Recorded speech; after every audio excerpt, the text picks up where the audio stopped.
Ya.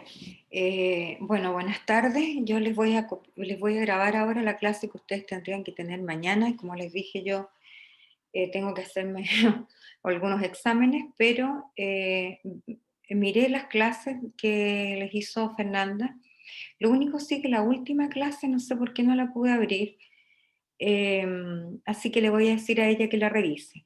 Yo les voy a pasar RT-PCR, pero sin embargo quiero hacer algunas cositas, algunos alcances del PCR para que, ¿no es cierto?, apoye a lo que les pasó Fernanda, que encontré que las clases están bastante buenas. Y ustedes siempre tienen que tratar de imaginarse, lamentablemente, que están en el laboratorio. Eh, ya, entonces yo ahora voy a compartir la pantalla. Entonces yo me voy a saltar y después voy a abrir otro porque en realidad lo que yo me voy a apuntar es algunas modificaciones de las técnicas de PCR. Ustedes saben que a mí me gusta usar mucho la pizarra, pero no la traje. Ay, me equivoqué. A ver, voy a abrir el compartir. Ya, yo creo que ustedes están viendo. Me voy a ir al principio. Mis clases son súper lindas las chiquillas, no sé de dónde sacan esos monitos tan bonitos, pero bueno, yo tengo menos tiempo. O quizá ellos también tienen menos tiempo, pero ya. Eh, Yo no voy a repetir, sino que ustedes ya, lo que a mí me interesa es que vamos a ver, ¿no es cierto?, una cosa que es re importante y que uno de repente como que no, quiero que ustedes lo sepan, que lo que pasa en los primeros ciclos de PCR y lo otro nos vamos a ver, vamos a ir a técnicas como ECCP, que es polimorfismo del simple nucleótido, que sirve para determinar mutaciones, PCR nested, que es un PCR anidado, hay PCR semianidado y PCR anidado. Y luego nosotros vamos a ver RT-PCR. Acá en esta técnica yo vi con más detalle lo que eran las cortes con enzimas de restricción. Igual lo vamos a pasar así bien rápido, porque después en la clase que tengamos el próximo miércoles, yo les voy a enseñar, va a ser una clase tipo taller. Por lo tanto, vamos a elegir una secuencia y vamos a clonar artificialmente y vamos a aprender a hacer partidores, porque eso lo vamos a hacer en el laboratorio. O sea, en el laboratorio in situ. Entonces yo voy a estar con mi pizarra, con una secuencia definida, voy a buscar una secuencia que sea fácil de trabajar, que no sea complicado, vamos a hacer mapa de restricción, ¿no es cierto? Y vamos a elegir con qué enzimas podemos elegir. Vamos a empezar como de cero. Ustedes van a diseñar sus partidores. Entonces, por lo tanto, yo voy a buscar varias páginas y las voy a tener listas ahí, ¿no es cierto? Y con algunos partidores ya prehechos, pero la idea es que ustedes enseñarles a hacer partidores.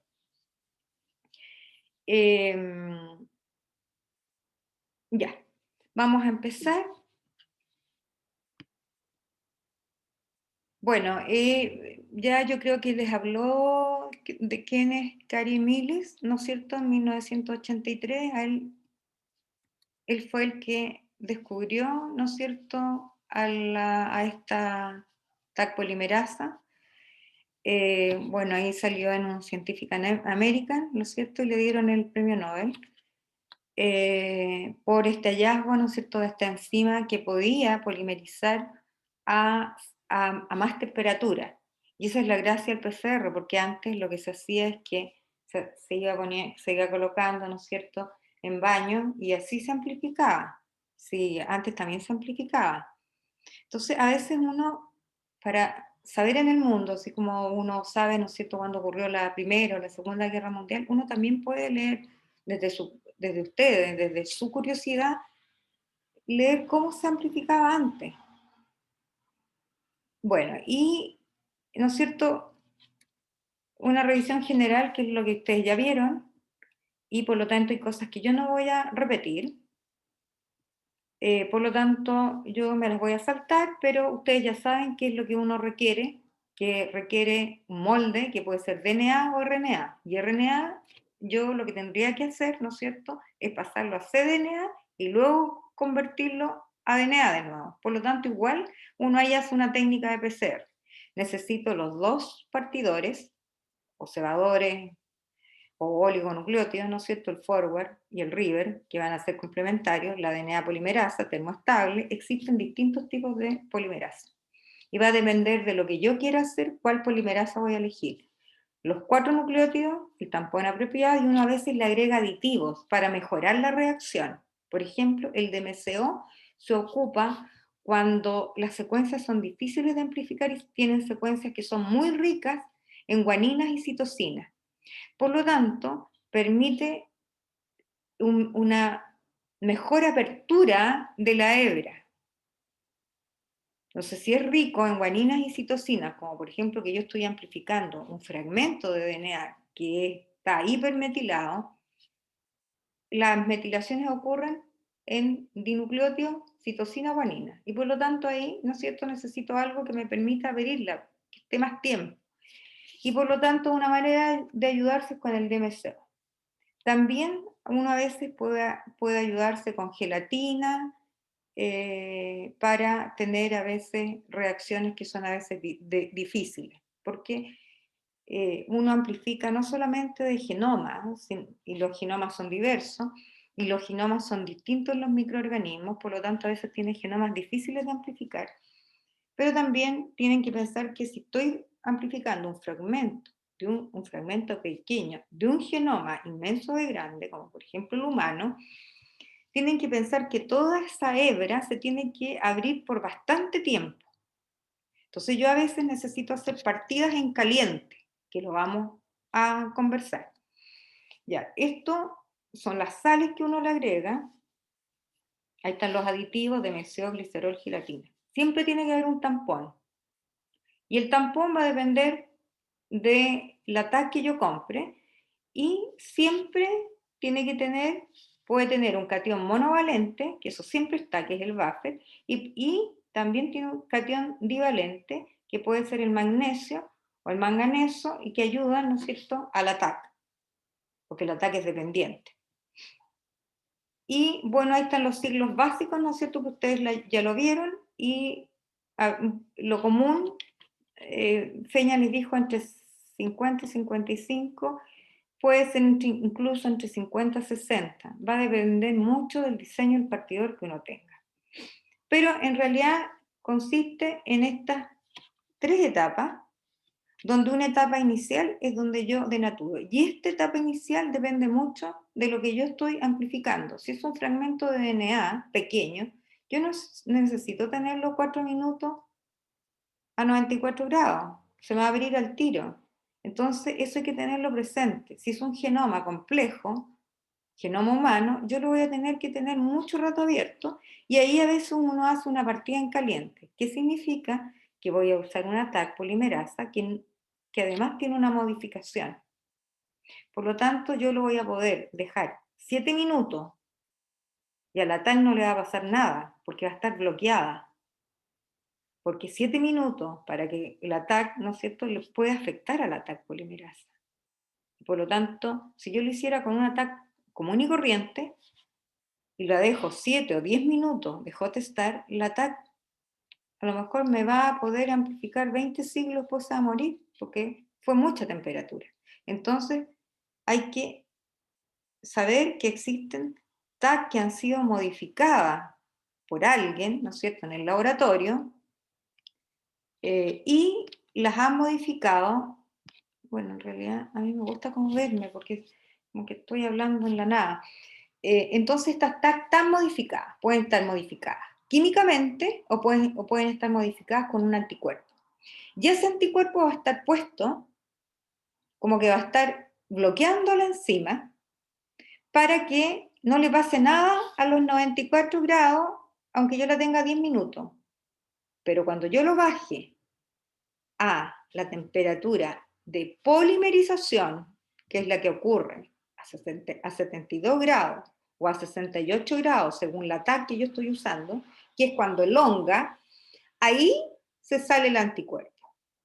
por lo tanto yo tengo muchas unidades de enzima, por lo tanto tengo muchas unidades con anticuerpos o que estén bloqueadas químicamente.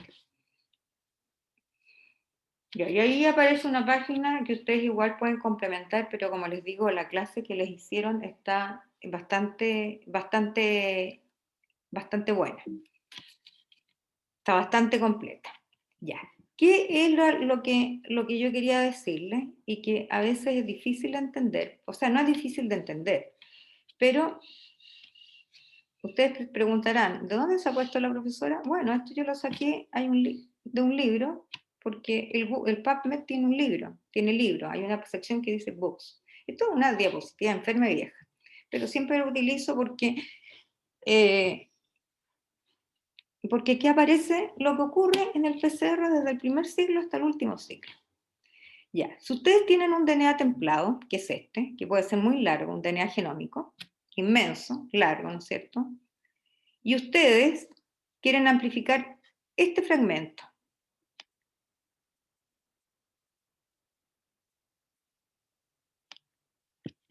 Este, que está delimitado por sus partidores.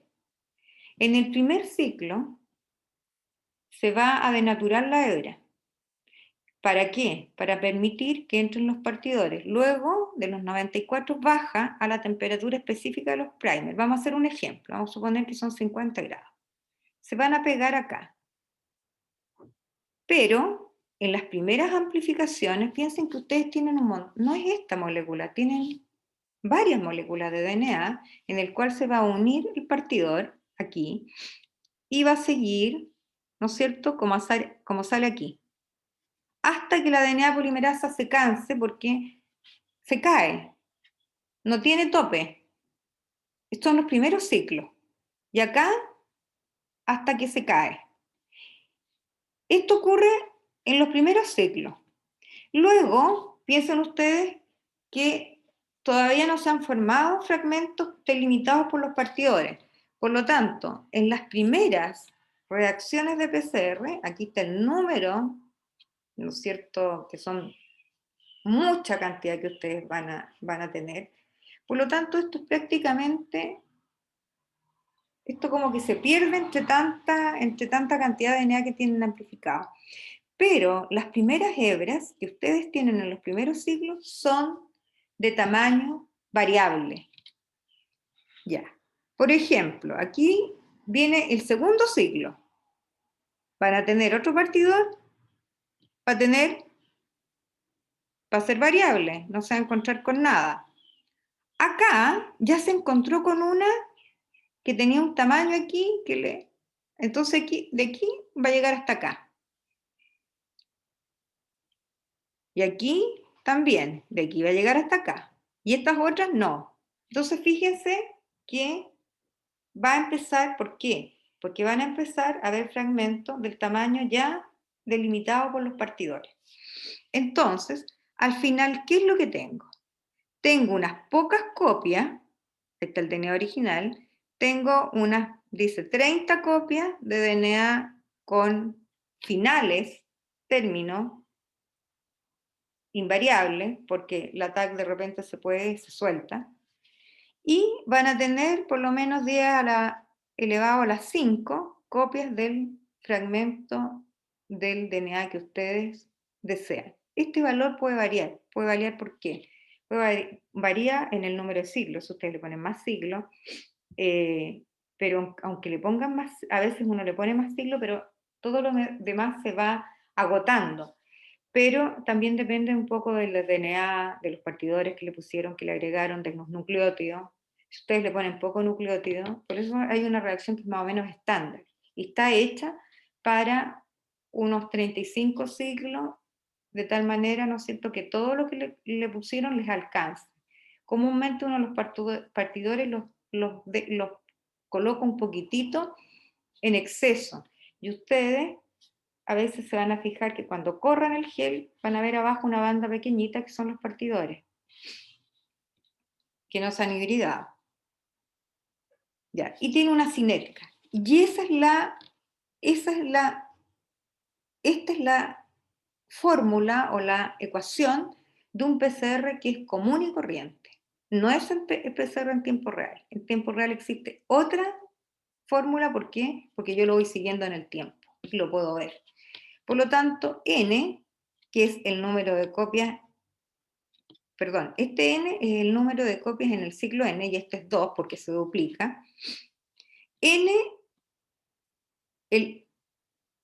o sea, esto es el resultado que les va a dar, porque n0 es el número de copias iniciales. Por ejemplo, si yo tengo una copia, 1 por 2 elevado al número de siglos, a 25. Entonces ahí les va a dar la cantidad, ¿no es cierto?, que ustedes van a obtener al final del PCR. Ya, y eso también lo vieron, todo lo que ustedes necesitan. Esto también siempre tienen que recordar, ya lo vimos. Por lo tanto, lo voy a pasar. Bueno, ahí están las aplicaciones, ¿no es cierto? ¿Para qué lo voy a ocupar? Para clonar genes, para clonar fragmentos, para diagnóstico, detección de mutaciones, test de paternidad, diagnóstico viral en peces, plantas, para detectar mutagénesis o para detectar la función, o sea, mutagénesis para determinar la función de una proteína. Por ejemplo, que yo digo que quiero saber el sitio catalítico de esta enzima y yo hago, ¿no es cierto?, varias mutaciones dentro de un gen y después cuando haya expresión voy a tener unas que tienen la actividad completa, por lo tanto significa que esa mutación está muy fuera del sitio catalítico, no le produjo ningún cambio conformacional importante a la proteína, pero puedo llegar a saber cuál es el sitio, ¿no es cierto?, preciso y el aminoácido específico que, ¿no es cierto?, por una mutación. Por ejemplo, por una mutación yo cambio el triplete, porque un triplete, ¿no es cierto? Justo el triplete ese me codificaba para un histidina y lo cambié a otro aminoácido. Entonces, ahí yo puedo saber, ¿no es cierto?, el aminoácido justo implicado. O sea, sirve para muchas cosas. Análisis forense, identificación de genes de expresión diferencial, que esto uno lo ve con el RT-PCR, identificación de nuevos genes, para el control de calidad industrial, de laboratorio, etc. Ya. Hay varias TAC, y yo sé que eso se los pasó Fernanda. De alta fidelidad es la PFU, la Platinum, están todas estas. ¿Qué es lo que tienen? Están modificadas. Están modificadas y lo otro que tienen es que esta TAC, las TAC de alta fidelidad, generan extremos romos. No como las TAC polimerasas común y corriente, que generan, tienen la posibilidad de adicionar una base. Por lo tanto, con la TAC polimerasa común y corriente, uno puede clonar en los plasmidios lineales. Con las TAC, Platinum, PFU, etc., dan extremos romos. Y para clonarlo, si yo quiero clonar el fragmento tal como me salió el producto PCR, lo puedo clonar en los vectores topo. Los vectores topo son los que yo conozco, pero pueden existir hoy día muchos vectores que son para clonar extremos ROM. ¿Cómo uno puede pasar de un fragmento clonado, ¿no es cierto?, que me dio con las A, ¿no es cierto?, con las A, para hacerlo romo, lo que yo hago se llama poliadenilación, que lo vamos a ver después. Entonces, un fragmento con T lo puedo transformar para poder clonar extremos romos, o sea, en el fondo transformar el plasmidio Pillin-T, que es más barato que los topos, lo puedo transformar para clonar romo, pero eso son cosas que uno después hace en el laboratorio. Ya. ¿Cuál es la importancia de clonar, de que tienen las enzimas? Las enzimas tienen distinta capacidad de cometer errores, pero eso tiene que ver también con el tamaño del fragmento. Mientras más grande el fragmento, más posibilidad tengo de cometer errores. La TAC común y corriente no tiene la capacidad proofreading, no tiene la capacidad de que entra un nucleótido, se devuelve, lee y corrige, y elimina el nucleótido correcto. O sea, elimina el nucleótido, perdón, incorrecto y coloca el nucleótido correcto. Por lo tanto, si ustedes ven aquí, la tasa de error, ¿no es cierto?, es por día a la menos 6, igual es baja, pero estas TAC son TAC de alta fidelidad, por lo tanto la tasa de error es bastante baja. Cuando uno quiere clonar un gen que codifica para una enzima, uno no puede usar una TAC común y corriente. Uno tiene que usar una TAC PFU, porque es un gen que va a codificar por una proteína. Yo no puedo evitar que haga mutaciones. Pero si el fragmento que yo quiero es muy pequeño, la capacidad de que entre una mutación usando esta TAC es súper baja.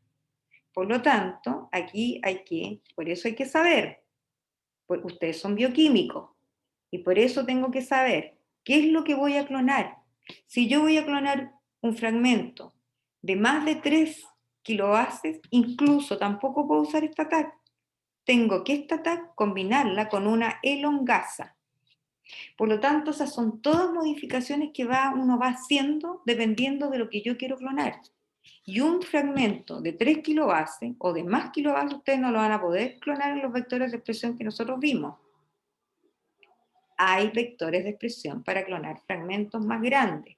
Por lo tanto, siempre es importante tener presente qué es lo que quiero clonar, de qué tamaño tiene y dónde lo voy a clonar, para que yo elija el mejor sistema. Porque después llego y que hago una mezcla de ligación, transformo y todo, y después no tengo ningún transformante. Ah, pero es que estaba clonando un fragmento que era de 5 pares de base, no, perdón, de 5 pares de base, de 5.000 pares de base, sea, de 5 kilobases en un plasmidio de 2,8. No es capaz de sostenerlo, no está hecho para eso. Ya, entonces, la TAC polimerasa normal carece de esta actividad, 3', 5', o sea, se devuelve. Proofreading, actividad correctora. Lo que sí hace, como les dije, adiciona una adenina en los extremos 3'. La proofreading está encontrada en este microorganismo, por eso yo amo los microorganismos, porque encuentro que tienen cosas tan interesantes. Si no fuera por ello, no estaríamos vivos. Esto fue encontrado en una arquea, no en una bacteria. Fíjense ustedes, arquea. Yo les pasé la pared de macro de las arqueas. Hipertermófila, o sea, a lo mejor la fueron a sacar a un geyser, de no sé de cuánta temperatura. Y tiene la actividad proofreading, significa que es capaz de corregir. Se devuelve, si ve que un nucleótido está errado, lo va a sacar y va a colocar el nucleótido correcto. Ya. Como les dije antes, había una partida en caliente. ¿Para qué es? Evita amplificaciones inespecíficas. Por ejemplo, ustedes no tienen hielo, no tienen nada, lo hacen. Ahí hay que tener plata porque la Hotstar es cara. Yo puedo clonar lo que quiero con una Hotstar. Las Hotstar no son lo mismo que las proofreading. Hay enzimas, que es una TAC convencional, pueden haber proofreading modificadas que hagan Hotstar. Pero las que yo conozco son las enzimas común y corriente, pero que tienen una modificación química, que es la de, no sé, antes era Applied Biosystem, ahora la de haber comprado otra compañía, que se llama Amplitad Gold. Y la otra que yo conozco es la Platinum de Invitrogen, que es la que tiene un anticuerpo. La otra tiene una modificación química.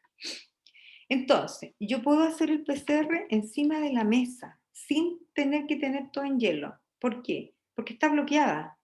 Y por lo tanto, si yo pongo los partidores, supongamos que en el laboratorio en el verano llegan a ser 30 grados, no tenemos una temperatura controlada, los partidores se pueden estar pegando y la polimerasa va a empezar a amplificar.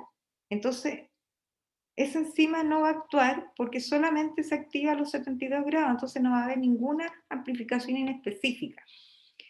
Para genomas complejos significa que necesito tener mucho rato abierta la hebra. Alto contenido GC. Ya, pero yo ahí siempre digo que yo me ayudo con DMSO. Las denaturaciones son largas, sobre los 5 minutos. Tras la denaturación se le agrega, ya, y aquí hay una, yo por eso les puse eso. Antiguamente, cuando no había la J-Star, ¿qué es lo que hacía uno? Uno ocupaba la TAC común y corriente, pero no la agregaba al principio, sino que agregaba todo menos la TAC. Pero lamentablemente se producían a veces, como eso está tan caliente, que igual hubiesen contaminaciones. ¿Qué hacía uno? Colocaba todos los tubos, todos mis tubos, ¿no es cierto?, con el DNA, qué sé yo, y yo lo ponía a 94 grados, porque uno programa el termociclador, a 94 grados 10 minutos, luego que baje a 80, y stop. ¿Qué es lo que hacía? Abría el termociclador, estaba eso hirviendo, abría las tapitas, y después a cada uno, tenía que ir cambiando las puntas, a cada uno le agregaba la TAC. Y de ahí empezaba el ciclo. Entonces sí, no tenía la TAC expuesta a los 5 minutos, 10 minutos y no se moría y podía usar la TAC común y corriente.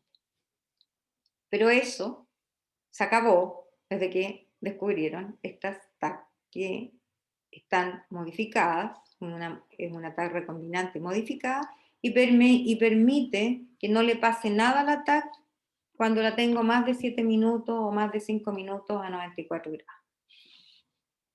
Entonces evita, ¿qué es lo más importante? Evita que los partidores se puedan unir de forma inespecífica, ¿no es cierto?, que es lo que ocurre a temperatura ambiente. No tengo que ponerle el hielo, no se van a formar dímeros de primer, y sobre todo para genomas complejos. Pero como les digo antes, es cara, por lo tanto, si yo quiero abrir un plasmidio, no necesito hacer una partida en caliente. Ah, acá las tenía, Platinum de Invitrogen y la Amplitude Gold de Applied Biosystem. Tengo buena memoria. Los primers tienen que ser de 5 a prima, primer con sentido y primer antisentido. Las características, el largo, y eso lo vamos a ver en clases como un taller. De 16 a 26 lo máximo, no pueden ser tan largos. Si son muy largos, tienen la tendencia a formar horquilla. Es imposible, o sea, ustedes no pueden tener un partidor de 50 pares de base. Y tiene que haber una mezcla, ¿no es cierto?, entre guaninas y adeninas y timinas, que le debe dar una ATM que sea una ATM, la ATM del partidor debe tener una ATM de, 70, cosas que así ustedes bajen 5 grados y hagan el anini 65, una ATM de 65 también es buena porque les permite hacer a 60 el anilin. Entonces ahí hay una fórmula. Hay varias fórmulas. Entonces no debe tener un gran contenido de GC y menos muchas repeticiones. También esto yo se los voy a explicar en el a ver, déjenme poner aquí una para explicarme. Que no me gusta que las cosas queden como plumas. Ya. ¿Qué pasa? Esta es la hebra de DNA. Uno en el genoma tiene muchas a veces repeticiones de guaninas y citosinas juntos. Si yo hago un partidor que tiene repeticiones, ¿qué es lo que va a hacer el partidor? Se me va a unir, aunque sea así. Supongamos que aquí debiera unirse. Esto es lo que yo quiero amplificar. Significa que se va a unir, o sea, se va a unir aquí completamente, ¿no es cierto?, a ambos partidores, uno para allá, otro para acá, pero voy a tener otros partidores, si los hice mal, que se van a unir en cualquier región del genoma y van a hacer esto, o van a hacer esto. Ahí no se va a unir, pero va a estar así, si yo lo hago mal. Y por lo tanto, estando así, está así anillado, es suficiente como que amplifique. Entonces, amplificar. Entonces, cuando al final ustedes vean en un gel, van a haber un montón de bandas inespecíficas. Pueden estar arriba o abajo, ¿no es cierto? Y acá va a estar su banda. Pero eso es una mala amplificación. ¿Por qué pasó esto? Por un mal diseño de los partidores. No debe tener muchas guaninas y citocinas al inicio. Acá, o sea, en el 3' OH. ¿Por qué? Porque se puede unir específicamente. Bueno, la TM se saca con esta fórmula. Estos son unas constantes que sacaron con un logaritmo, ¿no es cierto?, de la concentración molar de todos los cationes. Después tengo las guaninas, X guanina, X citosina,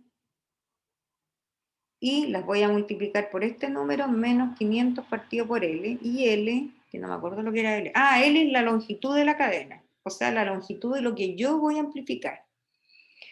Menos 0,62 por F, que es la concentración molar de formamida. Ya, pero eso se simplificó y se hace la fórmula que es la de Wallace. A ver, la tengo más acá. No.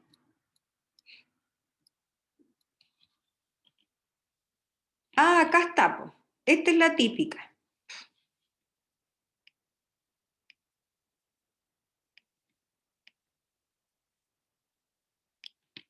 Esta es la típica.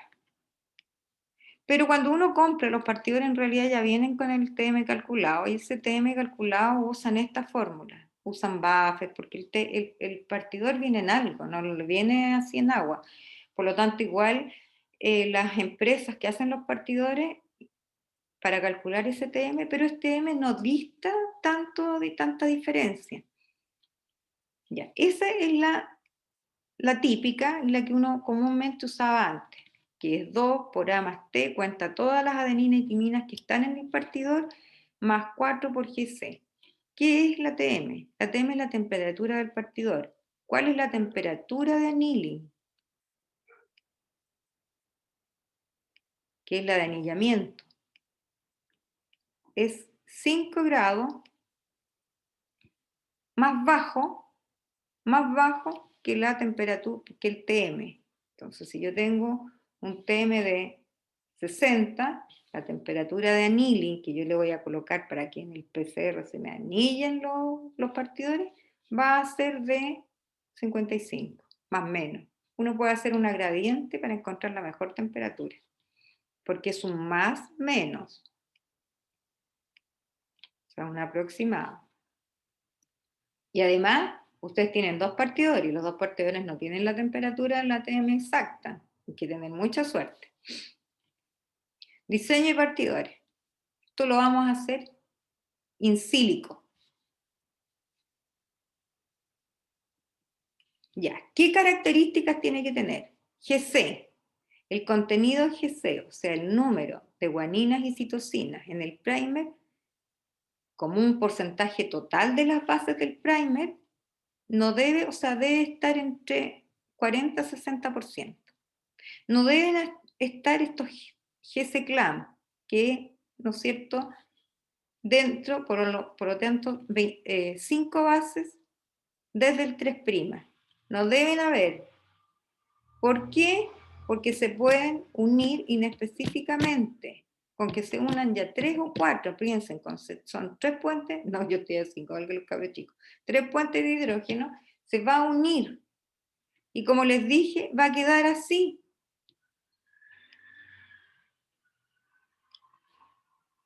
Va a quedar de esta manera. Da lo mismo la cuestión. Aquí van a ver a lo mejor 4 guaninas y citosinas, de repente van a encontrar, porque existen, y va a empezar a amplificar.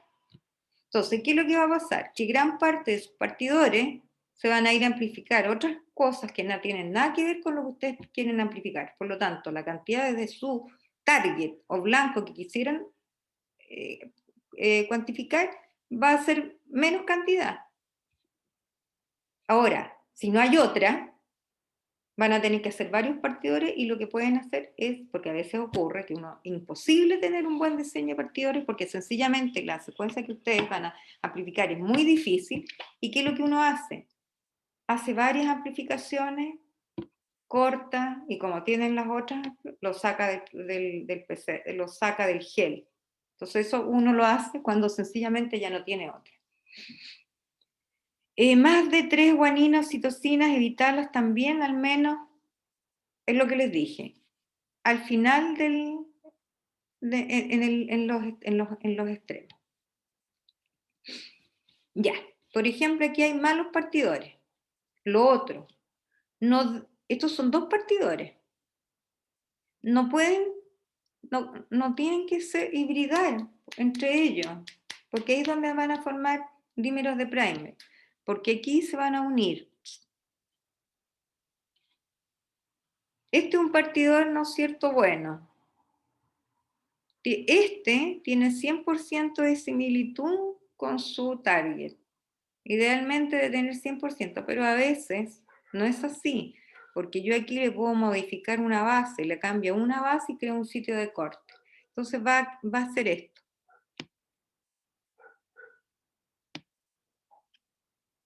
O sea, supongamos que este, y aquí no va a anillar, va a ser una guatita ahí. Porque no hay complementariedad. Pero tiene que estar bien en el medio, cosa de permitirle que se una bien acá, acá y acá. Por lo tanto, los sitios de corte siempre tienen que estar como en el medio del partido. Porque uno a veces necesita colocarle un sitio de corte al partidor porque necesita clonarlo en algún vector especial que no tiene el multicloning que tiene, ¿no es cierto? El multicloning tiene un multicloning con una enzima especial que ustedes necesitan agregárselo para poderlo clonar. Ya, los dímeros de primer se ven ahí. Este producto PCR. ¿Ven? Aquí tienen varios dímeros de primer. El partidor puede ser más tendido en PCR ya. Acá, los dímeros de primer, claro, esto ocurre. Que por eso uno los ve acá. Porque se extiende acá y ya es un fragmento que puede tener más de 50 pares de base y por lo tanto lo puedo ver perfectamente. Porque los partidores, si no anillan con nada, uno prácticamente no los ve, son muy chiquititos, son de 20 pares de base. Entonces resulta en el anillamiento consigo mismo o con el otro primer. ¿Cuáles son? Bueno, en un PCR en tiempo real, uno puede ver los malos partidores. Entonces, este, por ejemplo, es una curva con distintas temperaturas de annealing. Este es el producto específico, ¿no es cierto? Aquí se hace el melting, lo vamos a pasar, pero los dímeros de primer uno los puede ver que aparecen antes del amplificado. Entonces, por ejemplo, aquí tenemos dímeros de primer. Y aquí tienen el producto específico.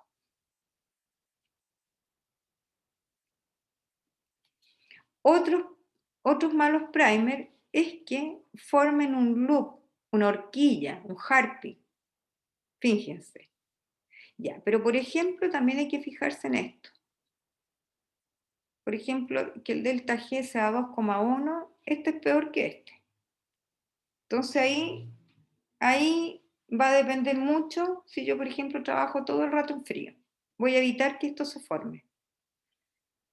Entonces, o sea, si esto fuera -6, significa que hay muchas bases que se complementan. Aquí también esta se complementa con esta.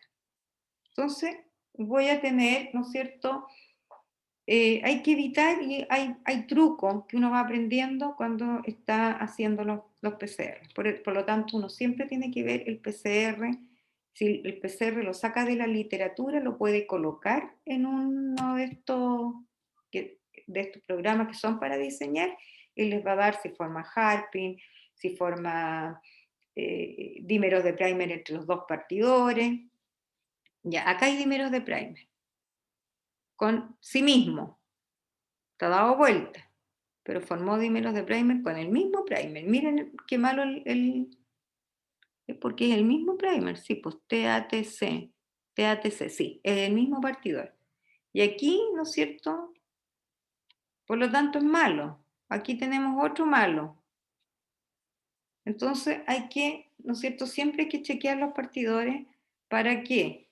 Porque aquí ustedes van a perder amplificación porque el partidor va a estar entre que se forma, va a formar entre sí mismo y mientras más negativo es esto, más malo va a ser. Porque va a estar uniéndose y va a quedar poco partidor para que se una su secuencia blanca. La temperatura del anillamiento del partidor, que me quedó todo junto, la TM es crítica. Ejemplo, que no sea demasiado alto, que no sea demasiado baja. Si es muy baja, van a tener productos en específico.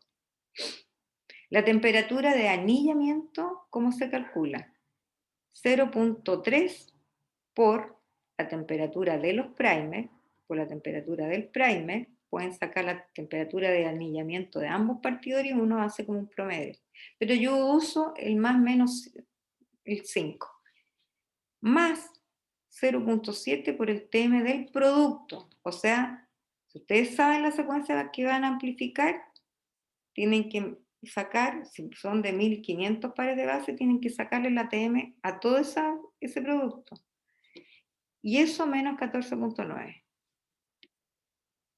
Ya, la temperatura de anillamiento, resumiendo todo esto, es menos 5 grados la temperatura de los partidores. Ya, aquí les dejo un ejercicio. Ustedes van a mirar todos estos y me van a decir cuál de estos es mejor, es el mejor primer. ¿Por qué? ¿Por qué, supongamos, no sé, por qué este es malo y por qué este es bueno? Entonces tienen que mirar cuál de estos, aquí tienen que contestar, justifique su respuesta. Entonces, ejercicio. Aquí yo le dejé sitios. Yo no sé si alguno de estos ya está caducado, porque la otra vez me metí. Este es el que yo uso, el IDT. Pero hay otros más. Traten de verlo ustedes para no llegar así como no sabiendo nada. Pueden poner Primer Design y les van a aparecer cosas, qué es lo que hay que tener presente. Eso es bueno. Esto a mí no me lo enseñó a nadie. Yo lo aprendí sola. Variantes, PCRs largas, que lo que dije antes. Entonces aquí uno utiliza una elongasa más una TAC, que puede ser la TAC polimerasa común y corriente, o si es un gen o un operón, yo utilizaría la PFU, porque no quiero que cometa errores. Ya, ahora vamos a ver las PCRs anidadas. Este es un PCR seminest. Significa que si esta es mi secuencia, ¿no es cierto?, target, yo lo primero que hago es una primera amplificación con estos partidores, el rojo y el verde. Con estos partidores me va a dar un tamaño, pluma. Entonces, lo primero que voy a tener aquí, voy a tener esto. Hice mi PCR. Entonces, lo primero voy a tener mi franja 1, vamos a poner que es de 1500.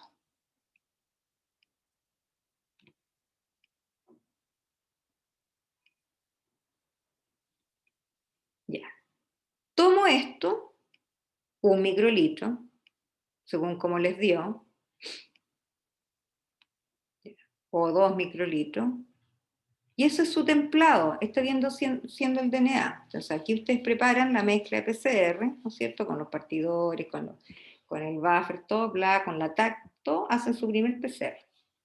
Toman una alícuota, entonces piensen ustedes, ¿para qué sirve esto? ¿Qué es lo que le están añadiendo al hacer un PCR nested? ¿Qué le están pidiendo? ¿Qué le están exigiendo? Especificidad.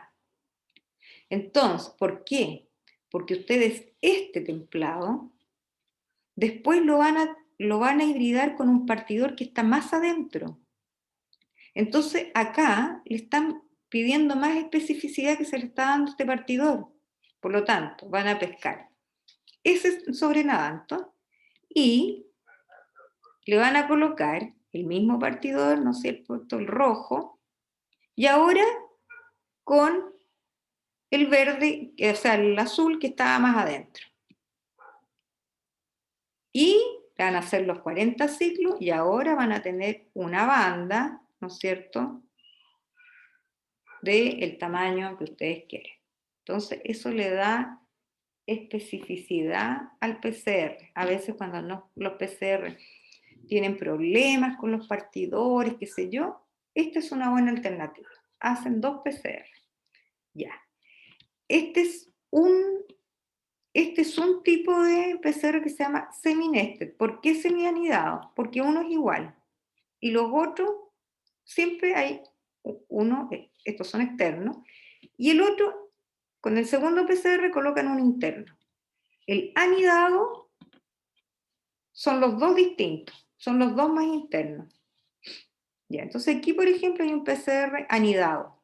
Significa lo mismo. Van a tener el primer producto PCR, que va a ser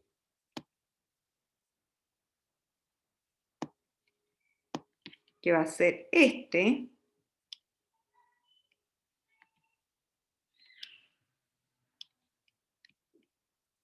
Esto es va a ser su amplificación y ustedes lo tienen que tratar como si fuera un DNA. De aquí van a tomar una alícuota y la van a llevar un tubo, le van a poner los partidores internos ahora, le van a agregar la TAC, si quieren lo pueden limpiar, pero la verdad es que uno toma 1 microlitro y que no influye en nada. Hay gente que los limpia, pero si es muy chiquitito se pierde. Entonces hay gente que lo limpia con las columnas para limpiar producto PCR, para limpiar ligaciones, para limpiar desfosforilaciones, para limpiar fragmentos de cuando uno purifica en geles, también, son las mismas columnas. Pero mientras más pequeño, más se pierde. Ya, entonces lo que uno hace comúnmente, o sea, lo que yo hago, es que de aquí, del primer PCR, que lo tengo en un tubito, saco una alícuota, 1 o 2 microlitros. Si yo veo que con 1 microlitro ando bien, pruebo, me da un buen producto, listo. Si no, aumento la cantidad. 2 microlitros. Y estos 2 microlitros hago una nueva reacción, es totalmente una nueva reacción de PCR. Y aquí le coloco los partidores más internos. Entonces le estoy pidiendo más especificidad. Entonces, la posibilidad de que estos partidores se hayan unir a cualquier parte es mínima. Ya, estos se llaman PCR anidados. Tenemos el semi-nested, el semi-anidado y el anidado. Ya, ahora vamos a hablar de la técnica de RT-PCR. Permite la amplificación de una cantidad pequeña de moléculas diana de RNA, tanto de mRNA como de RNA total. O sea, ustedes pueden usar como sustrato RNA total, donde va a estar el RNA mensajero, o si lo han purificado por columnas, solamente RNA mensajero, para que ustedes puedan formar su DNA complementario. Consiste en la transcripción reversa del RNA a un DNA complementario. Ya. Aquí, ¿no es cierto?, les estoy mostrando una purificación de RNA total. O sea, esto es lo que vamos a usar como sustrato. Comúnmente uno usa RNA total porque no tiene las lucas para comprarse columnas con oligo de té. Ya. Y de bacteria, está acá, y este es de, qué bonito el gel. Ya, esto está con 1 kilobase, y aquí tenemos 18S, 16S y 5S. Creo que en eucariontes 23S, 18S o 16S y 5S. Tienen una pequeña diferencia. Pero estos son los RNA ribosomales, y entre medio, aquí están los mensajeros. Aquí, ahí, eso que se ve brilloso, no esto, estos son los RNA ribosomales, los que forman los RNA, estos RNA ribosomales son los RNA que forman el ribosoma, son los RNA que van al ribosoma, ya. Entonces, estos son los mensajeros, eso que ustedes ven ahí brilloso. Y deben andar los RNAs nucleares pequeños, piensen que ustedes sacaron RNA total. Entonces aquí deben haber a lo mejor RNA de transferencia, los RNA más chiquititos. Ya. ¿Qué es lo que necesito para hacer un RT? Una transcripción reversa. Para obtener cDNA, lo que uno hace es una transcripción reversa. Cuando hablan RT-PCR, significa que hicieron la transcripción reversa y después amplificaron. Ya. Necesito el RNA. Óligo de T, si es de eucarionte, que tiene la cola de poliA. Si no, puedo ocupar un partidor específico para el mensajero, o random primer, que son secuencias pequeñitas que son, ¿no es cierto?, que están dentro del genoma, y eso me va a permitir obtener también cDNA. Entonces, puedo utilizar óligo de T, partidores específicos, random primer. DTT, ditiotrietor. ¿Para qué? Para tenerlo todo en un ambiente reductor para cuidar a la enzima. Los DNTP, un inhibidor de ribonucleasa, porque olvídense, si tengo una ribonucleasa adentro me come todo el RNA. La transcriptasa reversa, donde aquí hay varias, hay unas que son baratas, que si uno tiene mucho RNA son muy buenas, pero hay otras que están mutadas. Vamos a ver cuándo uno utiliza esa. El buffer adecuado, un baño o un termociclador. Amplifica un DNA complementario a partir de un RNA. Útil cuando se dispone de pequeñas cantidades de RNA. Se utiliza comúnmente para amplificar genes específicos. Sí, porque usted es un RNA mensajero, ¿para qué codifica? Para un gen. Requiere un primer, un antisense y una DNA polimerasa dependiente de RNA. Una DNA polimerasa, no una TAC. ¿Cómo yo voy a amplificar un RNA con una DNA polimerasa? ¿Cuál es el sustrato? Por eso se llama dependiente de RNA. No es una RNA polimerasa, es una DNA polimerasa.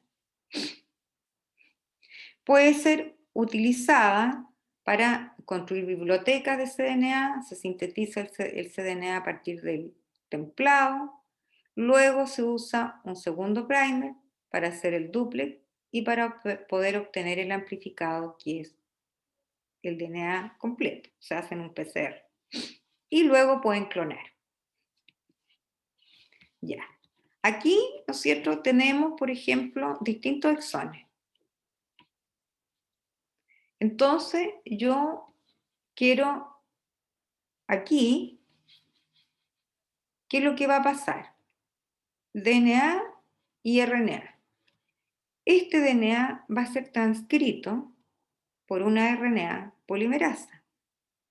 La RNA polimerasa me va a dar como resultado un RNA mensajero. Se abre el DNA, ¿no es cierto?, y se transcribe. ¿Quién transcribe? Una RNA polimerasa. Esa RNA polimerasa es dependiente de DNA, porque es DNA, ya sea plasmidial, genómico, lo que sea. Es una RNA polimerasa. Las RNA polimerasas son las que transcriben. Esto es un transcrito, es un mensajero. Este mensajero, el exón 1 y el exón 2, como producto de ellos, va a dar una proteína. Y aquí está la cola de poliA, por lo tanto esto es eucarionte. ¿Qué hago? Voy a ocupar una cola, voy a ocupar un óligo de té. Ya. ¿Qué ocurre? Aquí, esto lo saqué de un libro, que yo creo que está puesto en Luque. Esto yo no sé si le saqué una, no, cuando yo lo compré venía con el CD, pero el CD no tengo idea dónde quedó. Ya, entonces, tengo el RNA de hebra sencilla. Aquí no le pusieron la cola de polía, no importa.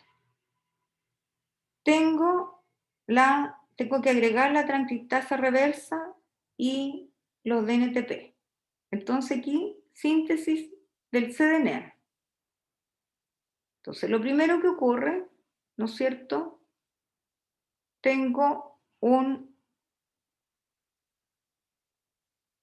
Se me transcribió y tengo un dúplex RNA-DNA.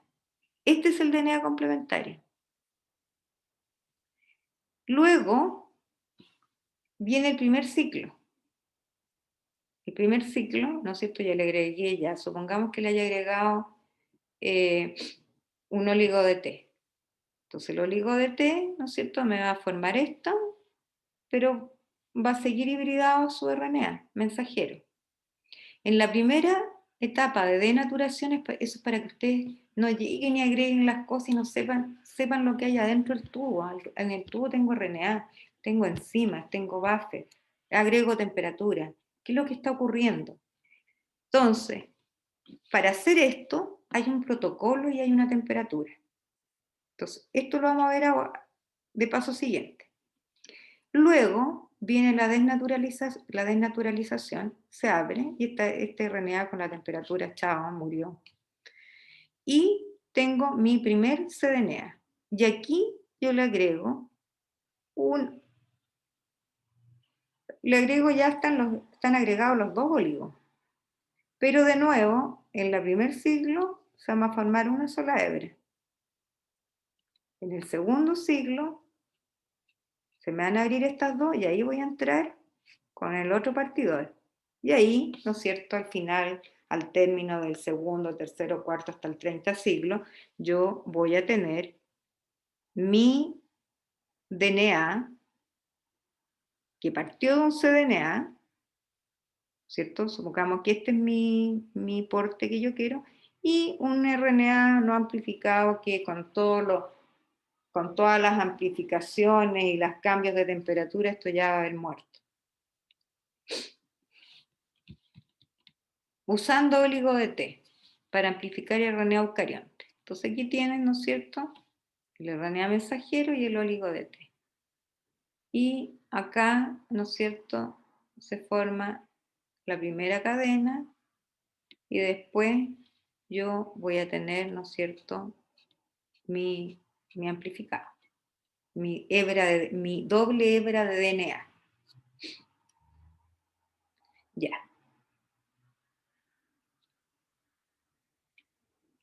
¿Qué problema tiene la RNA, la transcriptasa reversa común y corriente sacada de un virus? Porque todas las transcriptasas reversas, acuérdense que son sacadas de virus. Los virus, ¿de qué virus? Los virus que son de, pregunta, me la van a contestar después. ¿Qué virus? Las transcriptasas reversas son sacadas de qué virus? ¿Tengo por ahí? No.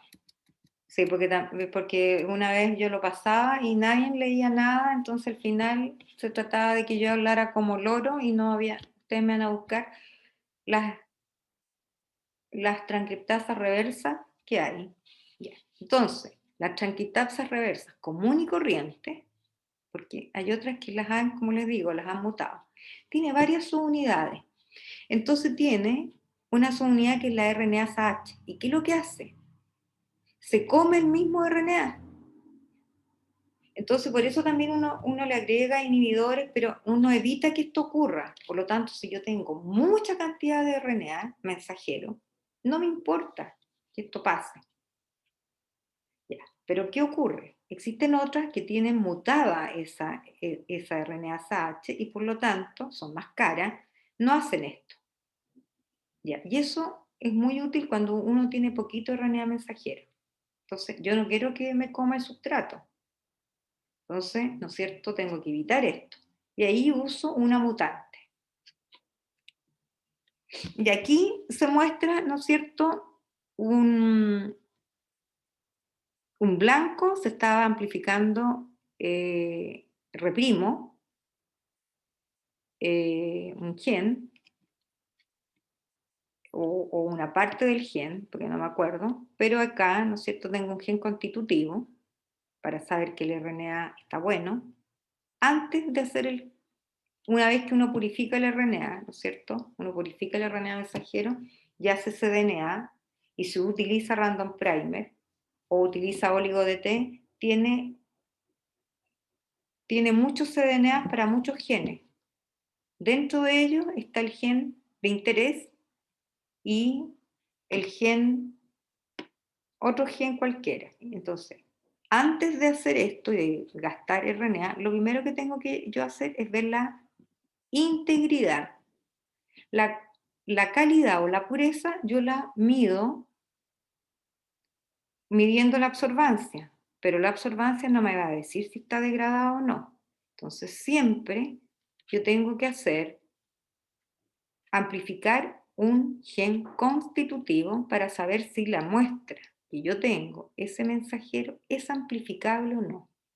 Si esto no me amplifica, tengo que volver a extraer RNA. Entonces es muy importante hacer esto. Ya. Si esto aparece así, digo, ok, puedo hacer ahora RT, o sea, puedo hacer RT-PCR para mi muestra, que en este caso es R'. Entonces aquí, ¿qué es lo que hago yo? Ya tengo mi cDNA, lo único que tengo que pescar es 2 microlitros de cDNA, por colocarle ambos partidores, porque voy a hacer un PCR, ponerle la TAC y lo amplifico. Eso es lo que es el RT-PCR, la transcripción reversa, y después, producto de la transcripción reversa, yo saco una alícuota y, ¿no es cierto?, hago mi PCR. Aquí hay algunas. Ustedes me van a buscar esas retrotranscriptasas. Se me olvidó, aquí no aparece cómo se hace, pero no importa. Yo me lo sé de memoria. Lo primero que uno hace, bueno, igual está en la guía, lo primero que uno hace es poner el RT, creo que es con el óligo, y lo deja, creo que 15 minutos, como a 70 grados, porque el RNA, acuérdense, cuando vimos en macro, el RNA no es una hebra así, está formando una estructura, ¿no es cierto? Está plegado para abrirlo. Luego yo lo saco, ¿no es cierto? Y inmediatamente le agrego el DTT, los DNTP, el inhibidor de ribonucleasa, la transcriptasa reversa, el buffer adecuado, y las transcriptasas reversas funcionan a 2 temperaturas. Hay unas que funcionan a 42 grados y otras funcionan a 37, depende de la transcriptasa reversa. Y se pone 1 hora. 1 hora a 37 o 1 hora a 42. Una vez que termina, ahí yo estoy formando el cDNA. Una vez que termina, se deja 15 minutos creo que a 72 grados para, en el fondo, desnaturalizar las enzimas, y ahí yo tengo mi cDNA.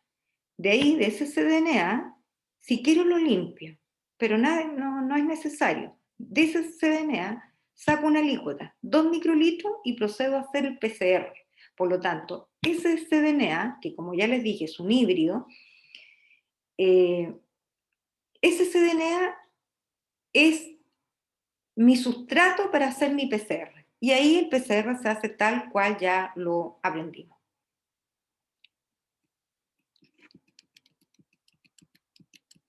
Bueno, aquí eran las enzimas de restricción, ¿no es cierto? Lo que cortan, yo creo que ustedes esto lo saben, ¿no es cierto? Son palíndromes. Hay unas que hacen, eso es la secuencia que reconocen, olfatean el DNA, porque es verdad, olfatean el DNA y cuando encuentran su enzima específica, cortan. Existen 3 tipos de enzimas. Por ejemplo, las de tipo 1, esta es la que nosotros usamos. Las de tipo 1, dice cortan el DNA, pero tienen que haber reconocido una secuencia que está 1000 pares de base río arriba de la secuencia donde van a cortar. Por lo tanto, la enzima reconoce una región que está a 1000 pares de base, río arriba, y luego cortan. Entonces, ¿cuál es la que usamos nosotros en el laboratorio? Estas. Cortan secuencias específicas dentro del DNA, que son estas secuencias de palindrómica, que son entre 4 a 6 pares de base, y pueden cortar extremos cohesivos o pueden hacer cortes ROM. Y ahí está la ECOR1, la GIND3, ya. Tarea. Otra tarea. El nombre de las enzimas. ¿Qué significa el nombre de las enzimas? ¿Qué significa ECOR1, GIND3, BAM-H1? ¿Qué significa? ¿De dónde provienen esas enzimas? Ya, las de tipo 3 también son multisubunidades de endonucleasa y metilasa y cortan 25 pares de base, alrededor de 25 pares, desde el sitio, desde donde está la secuencia de reconocimiento. O sea, cortan, está la secuencia de reconocimiento, pero 25 pares de bases antes tienen otra secuencia. Entonces no cortan en el mismo sitio, sino que necesitan reconocer algo para cortar. Ya, aquí está la JAE3, que es una enzima bien importante. Y esta hace extremos rojos. Esos son los extremos rojos. Los blue end. Entonces, por ejemplo, si yo cortara acá, yo tengo que desfosforilar. Y si mi fragmento viene de extremos romos, se va a unir, se va a hacer con la T4-DNA ligasa, se va a formar el enlace fosfodiéster. Por lo tanto, yo tengo que, si este es mi vector, yo lo tengo que desfosforilar. Eso me lo voy a saltar, porque aquí viene un ejemplo de lo que les había dicho. Ya el nombre de la enzima de restricción, pero ustedes me van a buscar otra. Por ejemplo, es el tipo de bacteria en la cual la enzima está.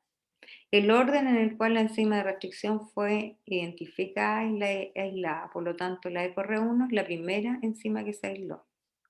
R es la cepa de Escherichia coli. 1 es que fue la primera enzima en ser descubierta. Por eso existe la BAM-H1, la BAM-H2, la ECOR1, la ECOR2, la ECOR3, la ECOR4, la ECOR5. De aquí, Blue End y los stickers, o sea, los extremos romos. Ya, ahí está, o Blue End. O sea, perdón, los stickers son los extremos cohesivos. Entonces, por ejemplo, corre uno, extremo cohesivo. Esto, ya. Y esto, cuando uno corta con una sola enzima de restricción, tiene que desfosforilar. Si corta con enzimas de restricción totalmente distintos, que no tengan ninguna posibilidad de ser autocomplementario, uno a veces no tiene que desfosforilar. Pero supongamos que tiene un nucleótido aquí justo parecido, justo que puede hibridar, tienen que desfosforilar. Por eso siempre hay que fijarse con qué enzima yo voy a cortar. Esto realmente no es llegar y hacer, hay que pensar lo que uno va a hacer. Y esto aquí, bueno, poner encima de restricción, 37 grados, 1 hora, ya lo vi.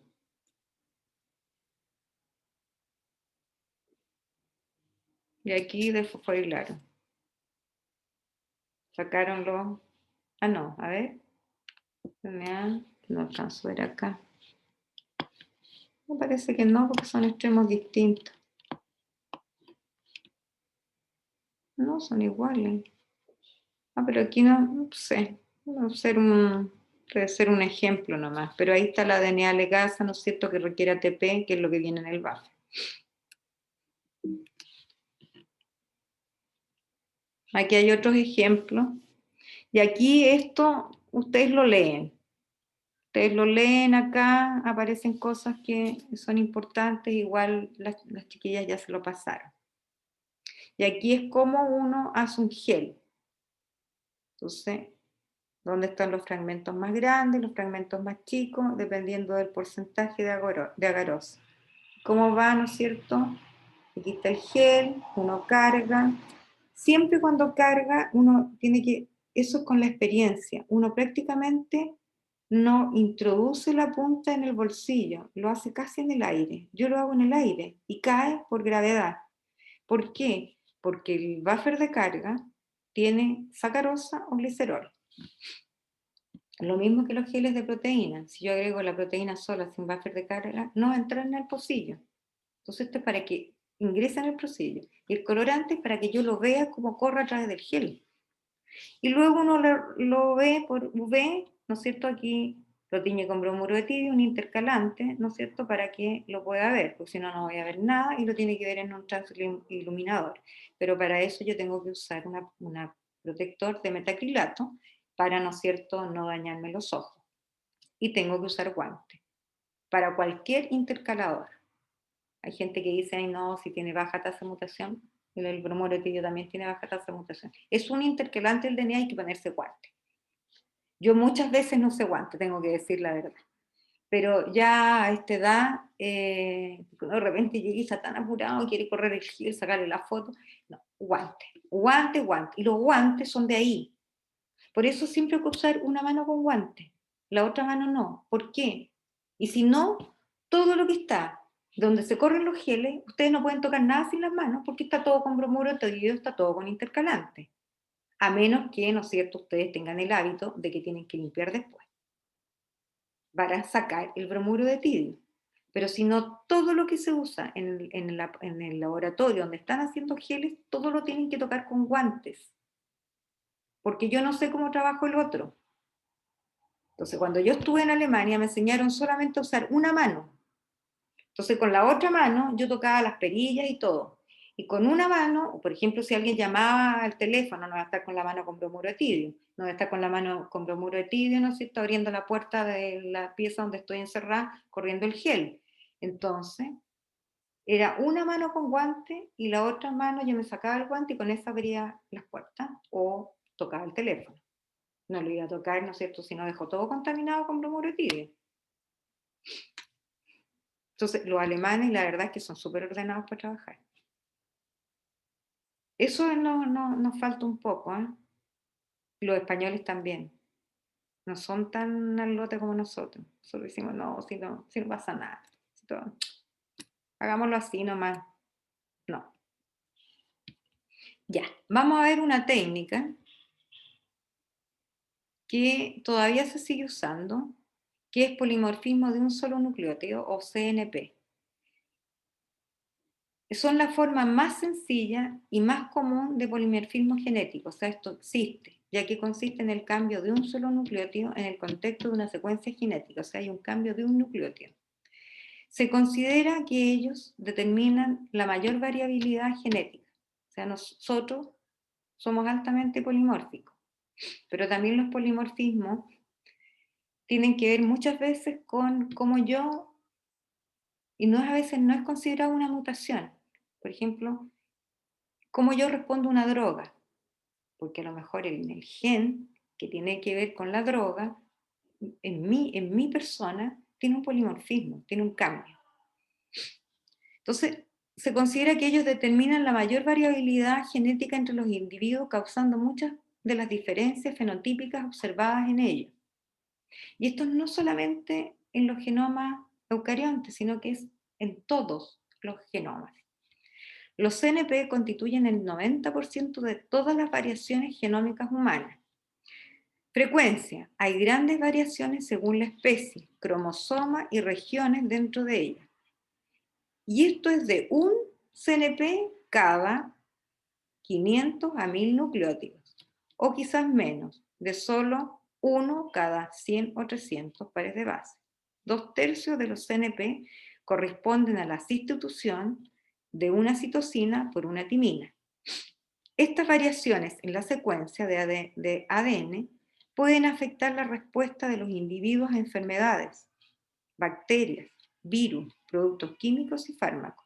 Significa, por ejemplo, a veces dice, oye, la persona nunca se resfría. Pucha, bueno, tiene un polimorfismo en algún gen importante del sistema inmune. Entonces, estos polimorfismos nos hacen que seamos distintos. y que respondamos distinto ante cuando yo hago, por ejemplo, en otro ramo, tengo un grupo de individuos y ese grupo de individuos todos tienen cáncer de próstata. Y de esos individuos, yo cuando les dé la droga, a algunos va a ser tóxica, les va a caer mal y no van a responder. Y otros sí van a responder. Y una causa puede ser porque tengan un polimorfismo. También pueden tener una mutación. Pero las grandes diferencias que nos hacen responder a los virus, las bacterias, las enfermedades, es nuestro polimorfismo. Pero nosotros no lo sabemos. Por ejemplo, hay gente que toda la vida fuma y no le pasa nada. No tiene cáncer de pulmón, no se mueren nunca, llegan a los 100 años y viven felices. Pero pucha, puedo estar yo al lado de esa persona, ¿no es cierto? Ser de la misma familia, pero el solo hecho de ser fumador pasivo, yo puedo morirme de cáncer y él me puede ir a enterrar. Entonces, esa es nuestra variabilidad. Ya. ¿Dónde se encuentran? Se encuentran en los cromosomas, en el cromosoma mitocondrial, ¿no es cierto? O sea, en las células. Pero también se han encontrado polimorfismos en los cromosomas de las bacterias. Por ejemplo, aquí tenemos un mensajero y tenemos un codón. GAC, GAG. Aquí hay un CNP. Entonces cambió de una citosina a una guanina. De la citosina cambió a la guanina. O sea, eso es... Y aquí, por ejemplo, da para una leucina. Y aquí también da para una leucina. Acuérdense que los codones, hay más de un codón para un aminoácido. Entonces, no hay cambio en la característica, en este caso, de la proteína. Bueno, aquí yo les dejé una página. Ya. El tipo de polimorfismo de los polimorfismos de simple nucleótido, single nucleotide polymorphism, puede detectarse por varios métodos. Los CNP pueden aislarse a partir de cDNA, ARN mensajero, los ETC, que son secuencias expresadas y marcadas, las TAC, las pueden buscar en el PubMed, que son las ESTS. Los métodos para la detección basados en la PCR son los preferidos por la eficiencia y rapidez. La técnica del ECCP, conocida como polimorfismo conformacional de cadena simple, es una técnica para detectar eh, eh, los nucleótidos, los polimorfismos de un nucleótido. Es la técnica recomendada, ¿no es cierto?, para detectar por su capacidad para identificar mutaciones puntuales. Esta técnica se basa en la migración diferencial del ADN, que es capaz de distinguir cambios de pocos nucleótidos en una secuencia de más de un kilobase. Pero hoy día, como está la secuenciación masiva, lo que puedo ver es que yo en un gel vea el polimorfismo, saque la banda y la banda secuencial.